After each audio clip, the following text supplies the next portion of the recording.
Welcome to the Autism Action Update. I'm Assemblyman Angelo Santa Barbara. I'll be your host. This is a new series of podcasts, and I'm very excited to introduce my next guest for this edition.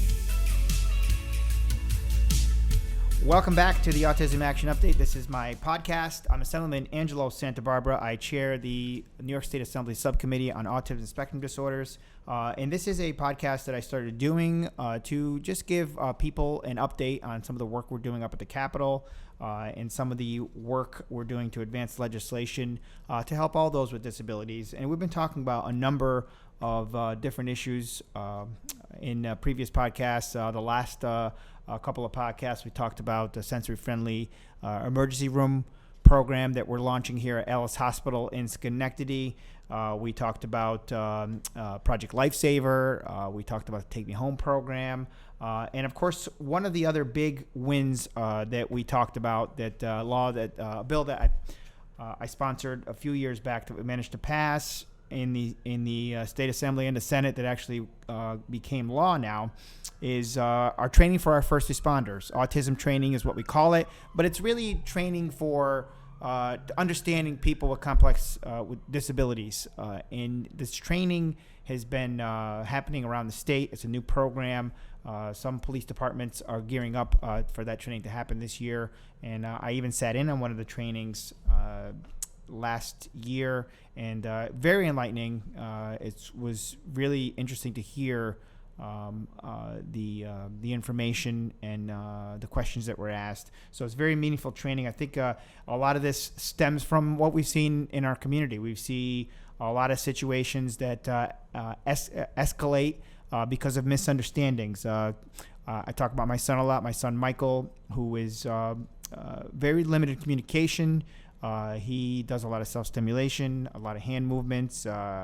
He repeats things when he's nervous, a lot of calming mechanisms that he uses. And sometimes things like that can be misunderstood. So I stress the importance of this training just so police officers, firefighters, ambulance people that are first responders can have an understanding when they are dealing are trying to assist someone with autism or a related disorder, what the signs are and the best way to go about delivering that assistance. So my guest here today, we're going to be talking about, having a conversation about this training, actually has a lot of experience with this type of training because in the area where she serves on the Autism Society, Nassau and Suffolk counties, she actually has a program that's exactly what we're talking about and has been going on for a very long time.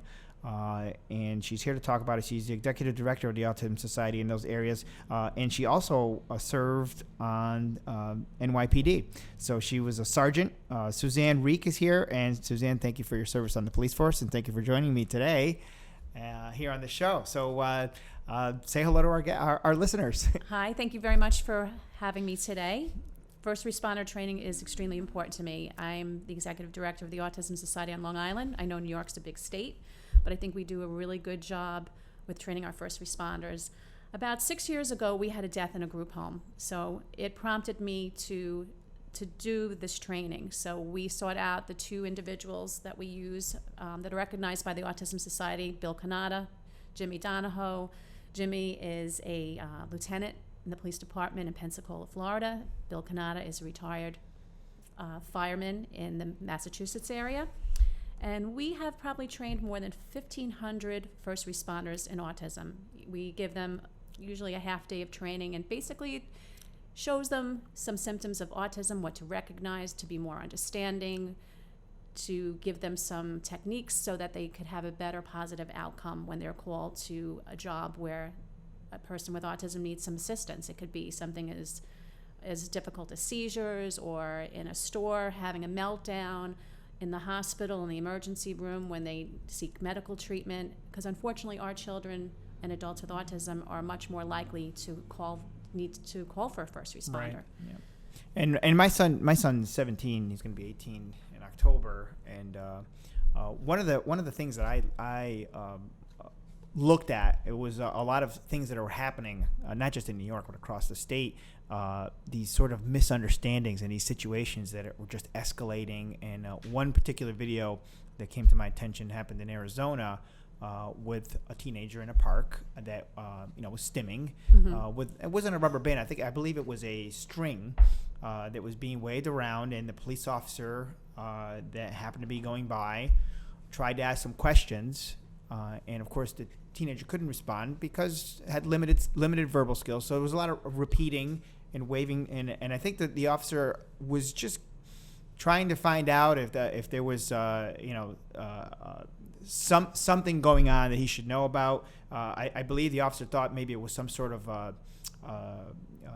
I don't know what the word is for this, but dipping strings into some sort of some sort of way to administer drugs. So he was asking questions about what was why was the string being waved around? What was it? Just some typical questions. What's your name? Who are you? And what I picked up, in that situation escalated, and actually that individual, I believe, ended up getting injured because at one point the teenager wanted to go home, so he got up and said, "I need to go home. I need to go home. I need to go home." And as he started to move away, that escalated things, and the officer tried to restrain him, and it went from there. So situations like that is what I pointed to, that we don't want things like that to happen, because that's a situation that had the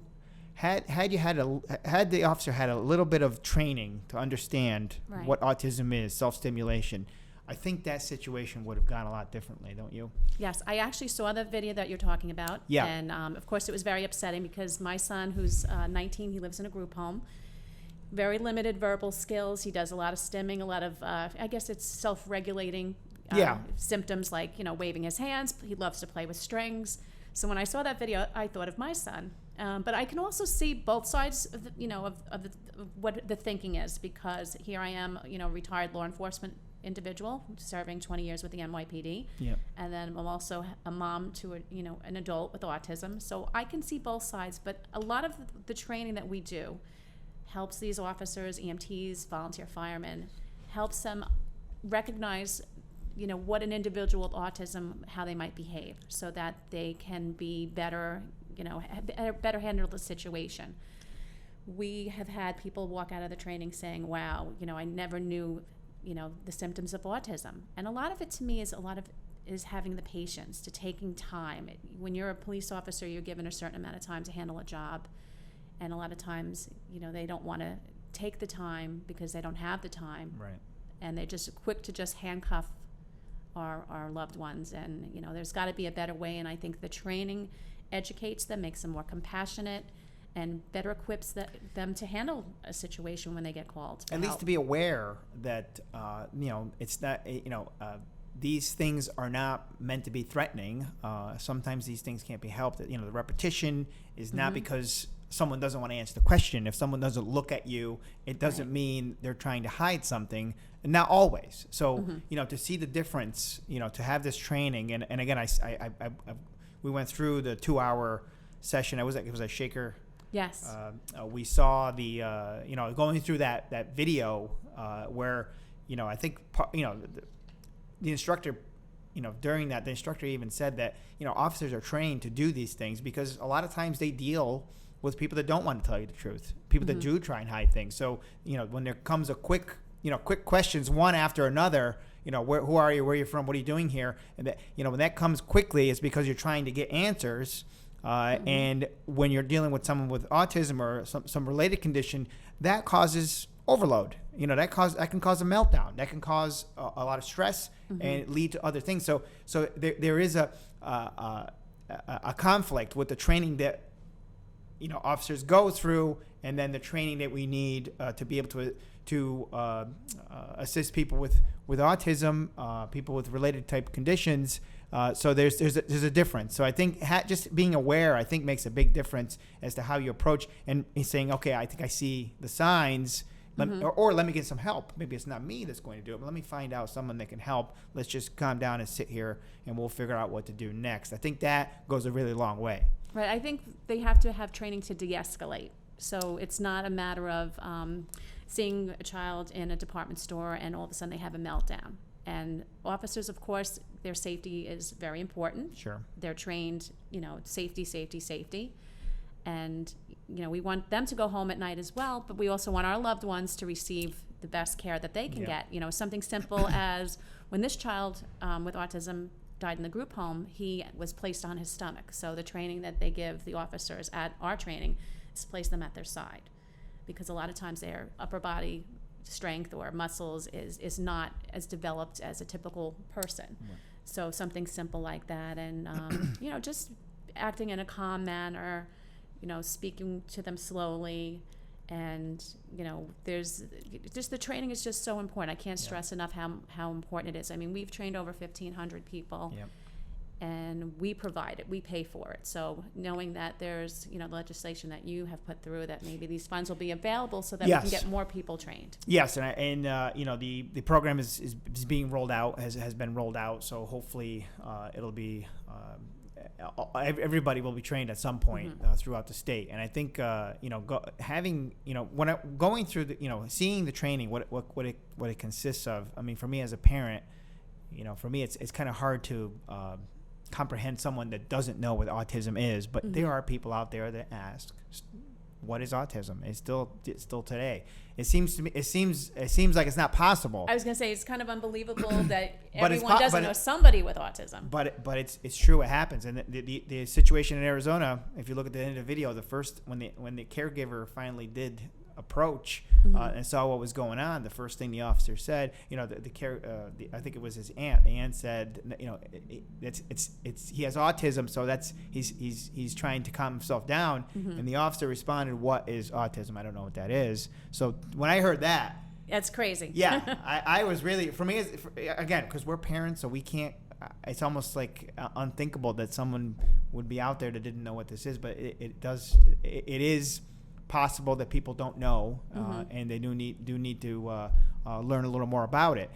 So the situations that we talked about is, we talked about police officers, and look, it's a dangerous job, and officers are trained to protect the public, to come home safely. We want them to come home safely, so there's a lot that goes into it. But we're not just talking about police officers here. We're also talking about just first responders in general, firefighters, EMTs. EMTs, that's a very, we just talked about the sensory-friendly emergency room program, but part of it, if you think about it, getting into an ambulance and getting there is step one. Yes, and for a lot of them, it's difficult. Transition is difficult, just going to a different place. So when they're getting into an ambulance, they're scared, they're upset. So just to have some calming techniques, I think, will make things a lot smoother. I know that with my son, he went to the emergency room because he had he has seizure disorder. Yeah. And they called like a code gray, and there was like all these people running out of every direction. And I said, what, just give him a moment. I know as a police officer, isolate, contain. If he's not a danger to himself or others, there's no reason to throw my son on the ground and handcuff him or restrain him. Just, give him a few minutes to de-escalate. He's got some sensory overload right now, and everything was fine when everybody just backed off. But everybody's first reaction was to basically jump on top of him to restrain him, and he could have gotten a broken arm, or could have been a very bad outcome. And some of the things that we've talked about in the past is one of the things that we should talk about is the numbers are changing. People diagnosed with autism, 1 in 59 now. We're not just, the other important thing to realize is we're not just talking about kids. We're not just talking about, people tend to think of younger, babies and kids when we think of 1 in 59. We're talking about, in some cases, teenagers and adults in our schools, in the workforce. We're talking about expanding these opportunities. So the chances of someone in law enforcement or a firefighter or somebody having an interaction with a person with autism, it's increasing on a daily basis. So it's not that, maybe we don't have to worry about this. The chances is that at some point, there's going to be a situation that involves a person with autism. So the training is a must. It is something that has to happen. And the information also changes year after year. So there's new information added to this program. And you've been doing this for a while. What are some of the things that have changed over the years? Well, I will tell you my personal story. When I was a sergeant, I was a supervisor in the NYPD, and I had one of my officers call me and said, we have a kid with autism. He's here. He was in the middle of the street with no shoes on. It was 30 degrees out, and so I said, we had to find where his mother was. Well, his mother was out shopping, not for food, at a department store, and they asked me, well, what do we do? I said, well, we have to arrest her. She's leaving a person who has the mentality of a 3-year-old by themselves, not to pick up milk, but to go clothing shopping. So there was, a lot of people didn't know, like you said, about autism. But over the years, I've seen a lot of more understanding. We had an incident where we had some of our, volunteer firemen went to our training. We had a very bad storm was coming. We have an individual who doesn't have a Project Lifesaver device, very low functioning, and he wandered out of the house and right before this big major storm. And because of the training that he received from our workshop, he was found. So, we tell them, go near water. A lot of times individuals with autism are attracted to water. You saw Avanti, he unfortunately drowned. Yeah. We've had, we just had 2 weeks ago, an adult with autism drowned in a backyard. So it's not uncommon, to seek out locations, that are water, beaches, pools, lakes, any type of body of water, and they're attracted to it. And I think Project Lifesaver was certainly mentioned as part of the training, and I think officers are trained to use that device as well for missing people. But some of the situations that we're talking about, in the past have been treated, without the training, have been just looked at differently. And now, when you talk about, people that are disabled or people that have autism that are in our community, it's good to have just some understanding for everybody. And I said this when I got home from the training, is that I feel like this training is not just for officers. It could be good for anybody, really. Anybody that wants to learn a little more about autism, if they don't know anything about it. I feel like this training really is so comprehensive, and it has a lot of components in there. And I think they touched on almost every situation, from teenage years to adulthood to different situations that officers can encounter, first responders can encounter. Yeah, just a simple thing like speaking calmly. Not getting too close to the individual so that they have, space, and speaking in a calm manner, a soothing manner, not, yelling at them, give me your name, So I think simple things like that help them. But our training has been very well received. Again, last time we had 300 people, and all the evaluations were excellent. Just saying that, we didn't know this before. We found out so many things about autism that will help us in our job. And what are some of the, I'm sure you hear back from some of the officers, some of the departments, what are some of the feedback you're getting from people that have gone through the course? Just that it makes them think more when they have a job like that, that this is somebody's child. This is, you could be your neighbor. This could be, a relative.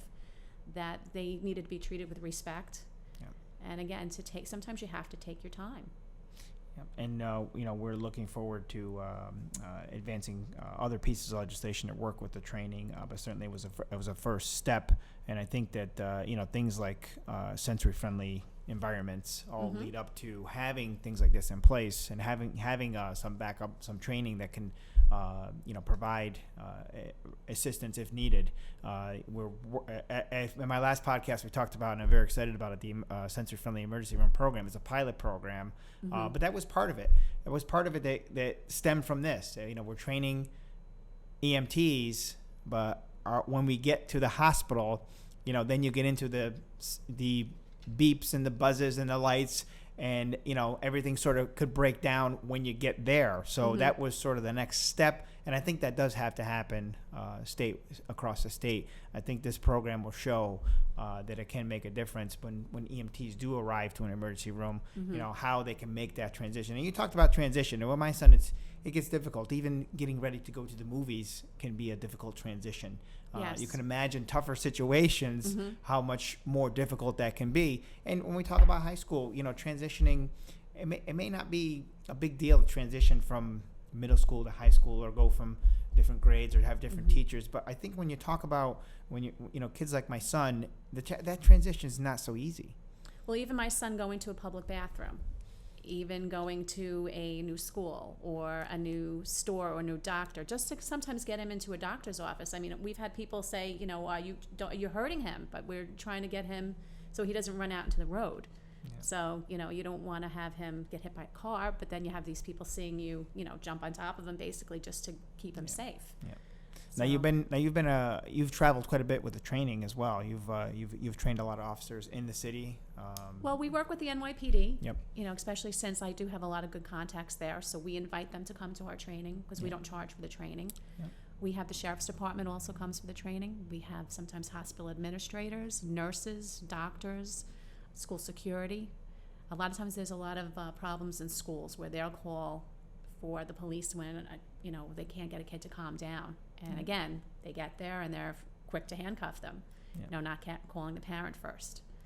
So that's other difficulties, and we like to expand with our program. And a lot of times we have a lot of room, so we'll invite a lot of different agencies. Yeah. On Long Island, we have volunteer firemen. I don't know if you're paid fire department. We definitely have volunteer firefighters in this area.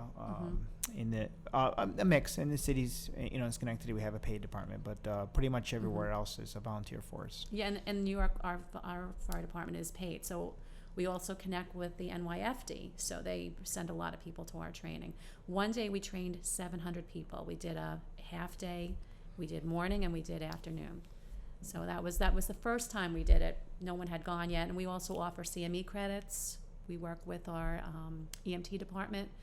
So that's another incentive for the EMTs to come. So they're also getting credit. And I'm just thinking, if anybody listening wants to attend one of these trainings, I don't think there's anything stopping them. They could sit in on some of the trainings if they wanted to.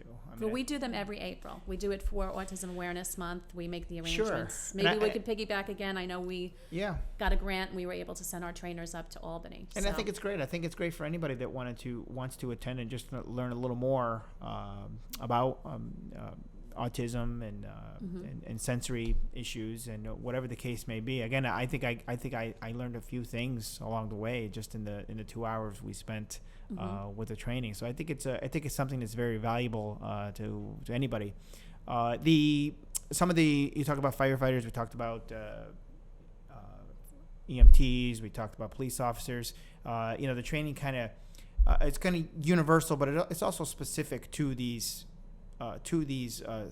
particular departments as well. So some things you may encounter as a firefighter may not be things you may encounter as a police officer, and vice versa. And then when you're talking about an ambulance ride, it could be something different as well. So it kind of broadly covers, but it also goes into specifics. Just for the listeners at home, what's one of the things that they maybe a firefighter would pick up from this training? Well, we also encourage our families. We have decals, and it basically will say on the decal that there's an individual with autism resides in this home, may not answer to verbal commands. So you might not, when you go on a fire and you go to the house, this child is not going to know to come out. They're not going to answer back, might not speak, they might not be able to communicate. So you're going to really have to do a good search when you go in that house, and they might not want to come with you. So and that's one of the things. That's one of the things you talk about. You bring up is that you may be by approaching someone, if you don't have the understanding or the awareness, you may actually push that person towards the danger instead of trying to get them away. So it's very important how you approach and how you interact with individuals with autism. And I think that's something that I use sort of to explain why this training, and I think the fire departments here have all been very thankful to have this type of training. I think put in place that they at least have once a year, just brush up and have this information delivered.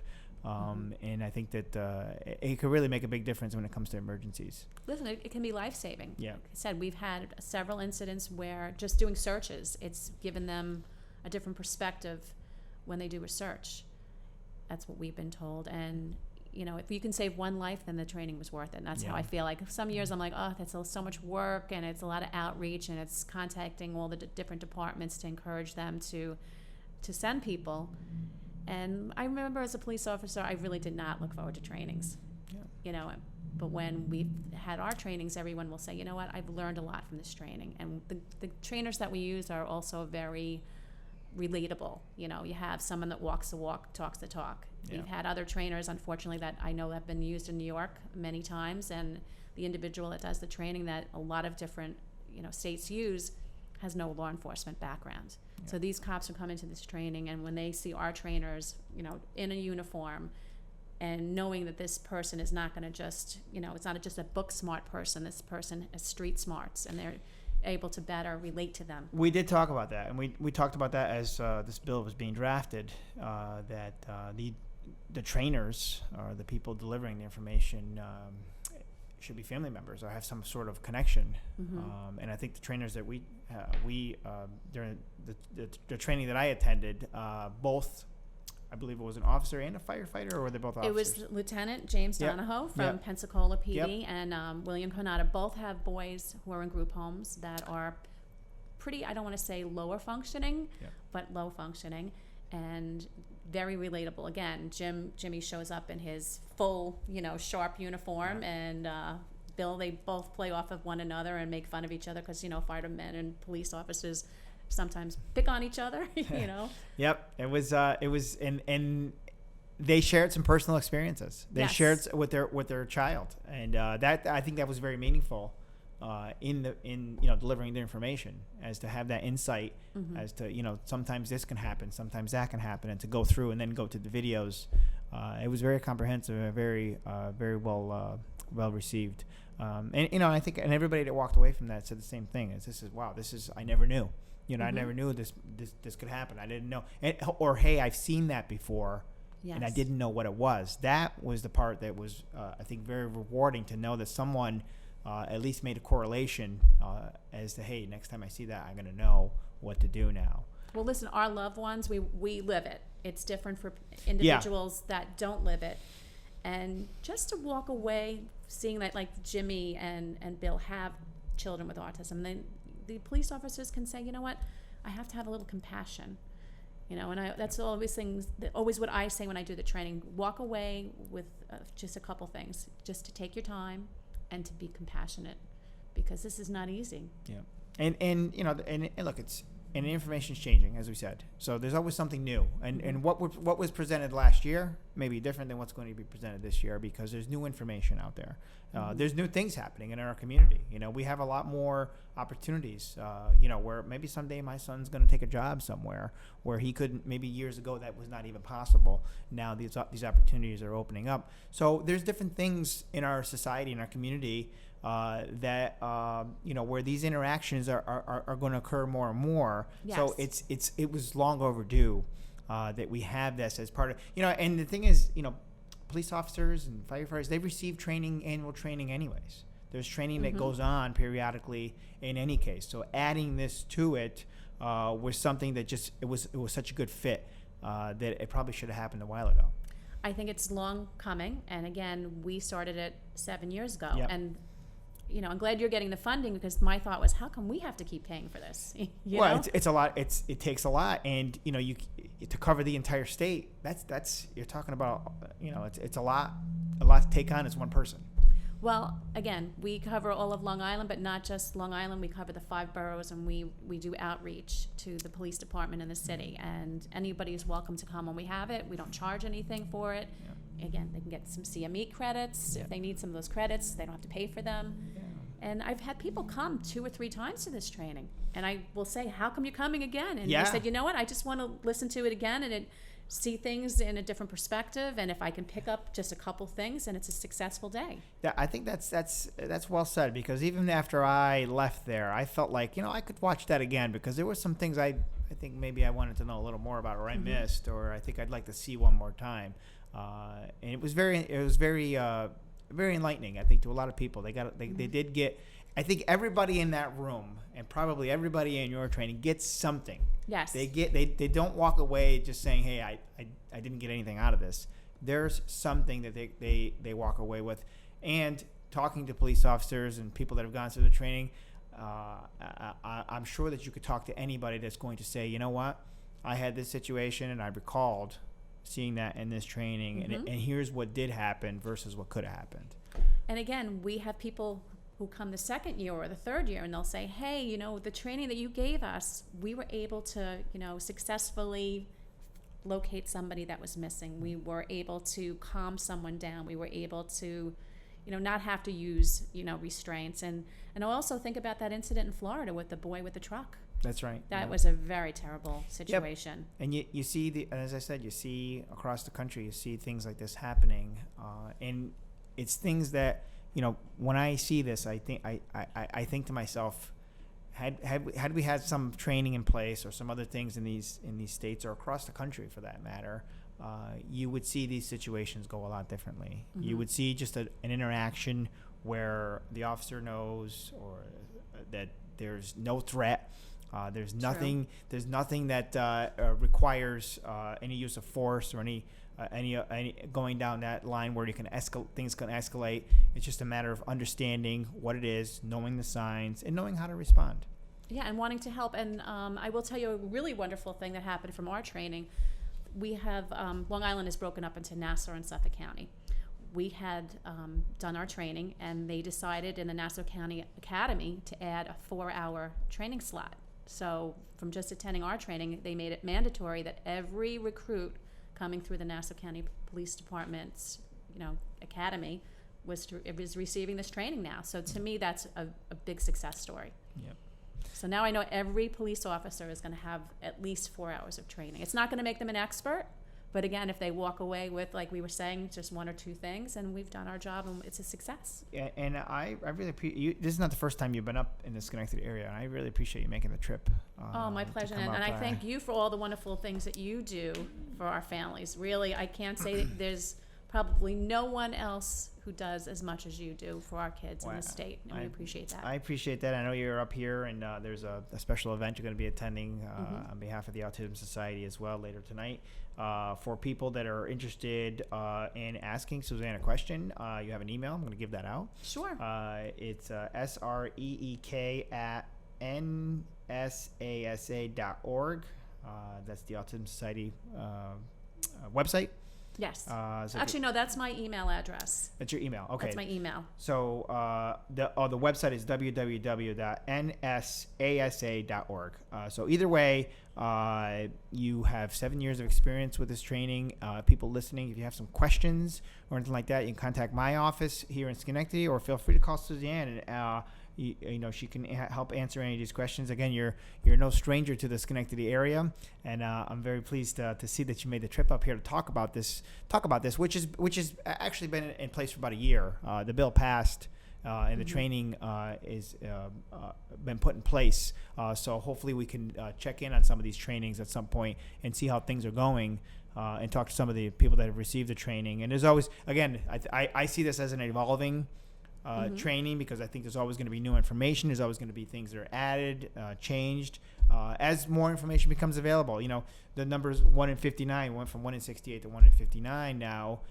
You know, that data has changed.